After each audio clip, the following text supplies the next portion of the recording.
الحمدللہ المعروف من غیر رؤیت الذی لم یزل قائما ودائما اذ لا سماع ذات ابراج ولا حجب ذات ارتاج ولا لیل داج ولا بحر ساج ولا جبل ذلجاج الصلاۃ والسلام بتحیۃ والاکرام علی سید الانبیاء والمرسلین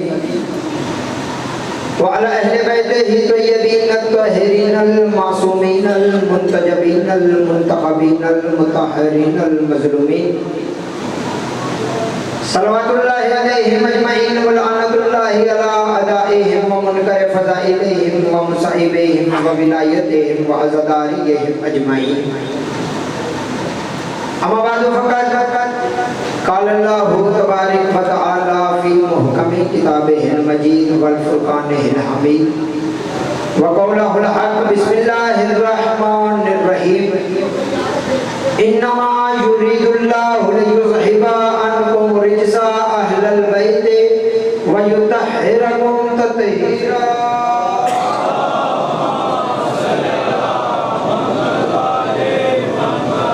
ایسے نہیں خاندان زہرا کا احسان جس جس بندے کو جتنا جتنا یاد ہے اتنی اتنی بلند آواز میں صلوات کی تلاوت کرنا ہے۔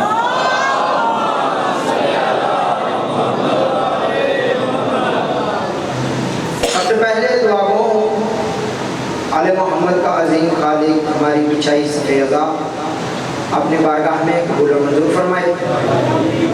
آپ سب کا اس پاک مقدس بارگاہ میں چل کر آنا آل محمد کا عظیم خالق اپنے بارگاہ میں قبول و منظور فرمائے۔ ہماری انجمن کو مولا دن دگنی رات چگنی ترقی عطا فرمائے۔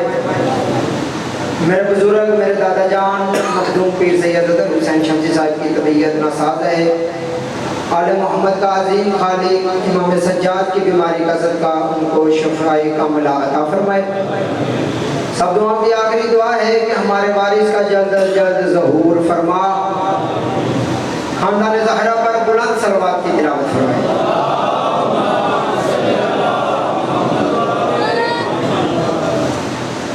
آج کی اس صفِ عزا، صفِ معرفت، صفِ ولایت، اس پر موجود حاضرین، موالیان، عزاداران، ان سب کے دلوں کے تخت پر مسند نشین ولایت ولی مطلق کے وسیلہ سے درخواست گزار ہوں اپنے اس وارث حقیقی کے حضور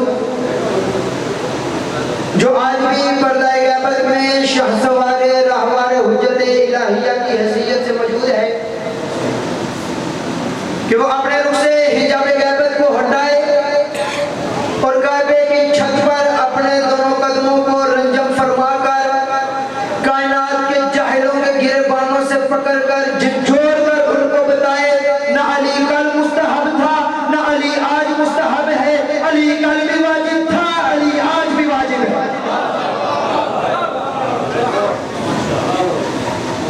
ابھی قمر بھائی مولا کی ولایت کے اوپر قصیدہ سے جان فرما رہے تھے، بیٹھک میں بیٹھ کے ہماری گفتگو ہو رہی تھی کہ بابا جی وہ علی کو نہیں مانتا، وہ علی کو نہیں مانتا، وہ علی کو نہیں مانتا۔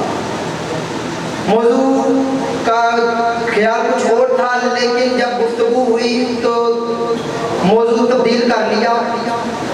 میں نے آپ کے سامنے جو آیہ مجیدہ پڑھنے کا شرف حاصل کیا، انما یرید اللہ لیذہب عنکم رجس اہل البیت ویطہرکم تطہیرا۔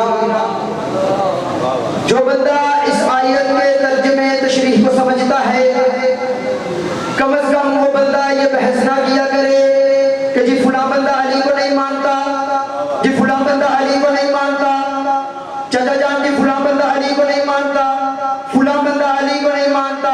جب اللہ نے ایک آیت کو بیان کر کے کائنات کو بتا دیا کہ کائنات میں یہ نہ دیکھو کون کون کون کون علی کو نہیں مانتا، اللہ نے آیت میں بتا دیا جو جو جو نجس ہوگا علی سے دور رہے گا۔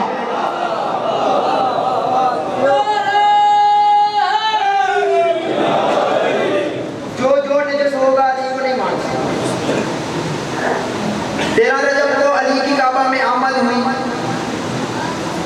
میرا دل ہے کہ علامہ امجد رضا جوہری صاحب کے آنے تک میں 2-4 باتیں آپ سے مولا کے نزول کی کروں، چونکہ صبح سے ذاکرین واعظین خطباء منبر پر آ کر ان کو فضائل بیان کر رہے ہیں۔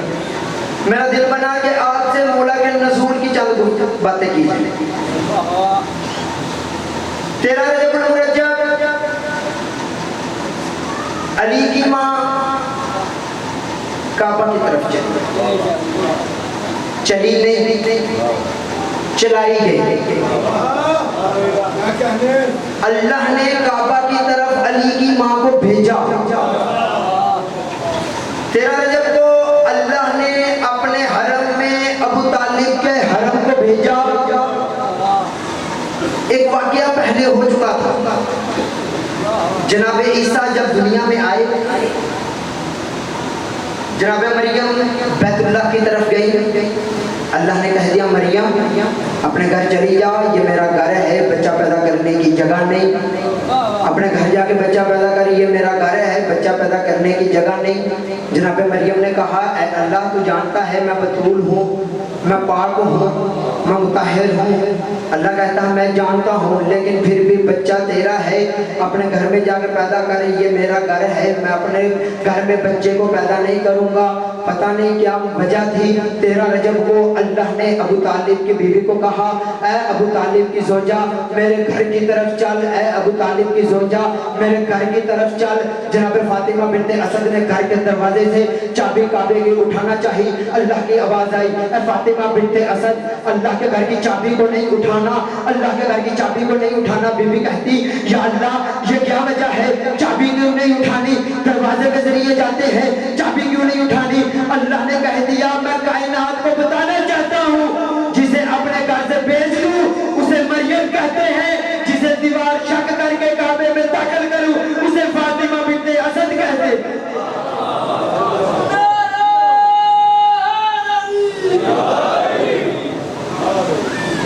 اسے فاطمہ بنت اسد کہتے ہیں۔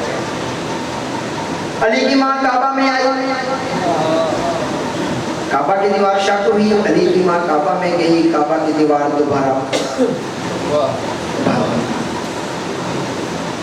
جب کعبہ کی دیوار دوبارہ بند ہوئی، جو کفار جو مشرک ادھر موجود تھے انہوں نے یہ منظر دیکھا، منظر دیکھ کے سرکار ابو طالب کے گھر چلے گئے، گھر جا کے کہنے لگے اے ابو طالب اے عمران تیرا حرم اللہ کے حرم میں چلا گیا، ہم نے اپنی آنکھوں سے دیکھا ہے، کعبہ کی دیوار شق ہوئی، ہم نے اپنی آنکھوں سے دیکھا ہے، علی کی ماں کعبہ میں داخل ہوئی، ہم نے اپنی آنکھوں سے دیکھا ہے، دیوار دوبارہ بند ہوئی، ہم نے اپنی آنکھوں سے دیکھا ہے، اللہ کے حرم میں تیرا حرم کیا کرنے گیا ہے، کیا تو بتا سکتا ہے؟ جناب ابو طالب نے گھر کا دروازہ بند کیا، بند کر کے کہنے لگے یا بیچنے والا جانے یا جانے والی جانے، یا بیچنے والا جانے یا جانے والی جانے۔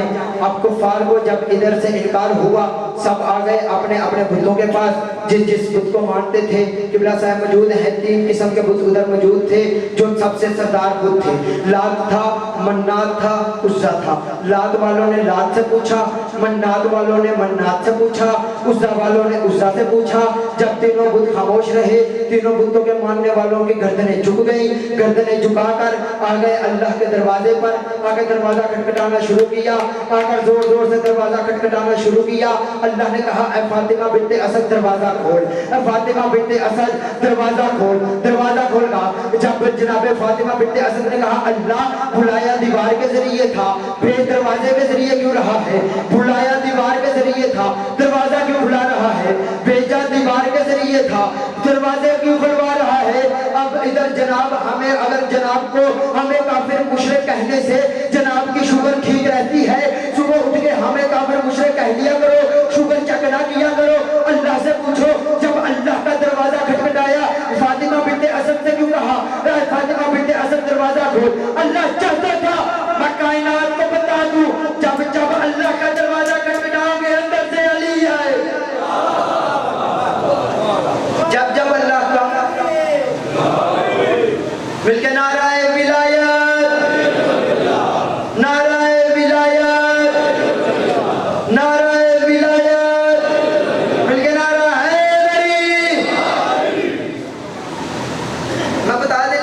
کرتا ہوں, دروازہ اللہ کا کھٹکھٹا ہوگا اندر سے.